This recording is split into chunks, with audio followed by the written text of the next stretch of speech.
Hey, third grade, today for your activity, you guys are going to be doing your little Renaissance test for the Star Math Renaissance test. Okay, so you're going to go to ClassLink.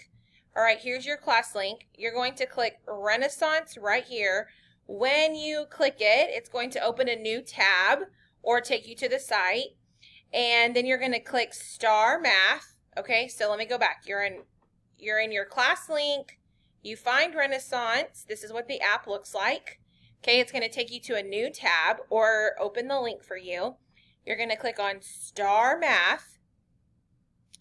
Are you inside your school? You're going to click yes or no. For this case, I'm going to click no because you guys are not inside school. Okay, and then you're going to choose start. Okay. Now remember, when you take this test, it is giving me a new math level for you guys. So just like you do with Miss Humphreys and you take DRA and M-Class, this is kind of the same thing, but it's just for math, okay? So I want you guys to do the best that you can, and because I want to see improvements from where we were at the beginning of the year, okay? So it's on Renaissance, and then, because I closed the page. So it's on Renaissance, and then you're going to be doing Star Math. You're not an in-person student, so you're going to click no. Okay? Let me know if you guys have any questions. Remember, if you need help, hop on office hours starting at 2:40.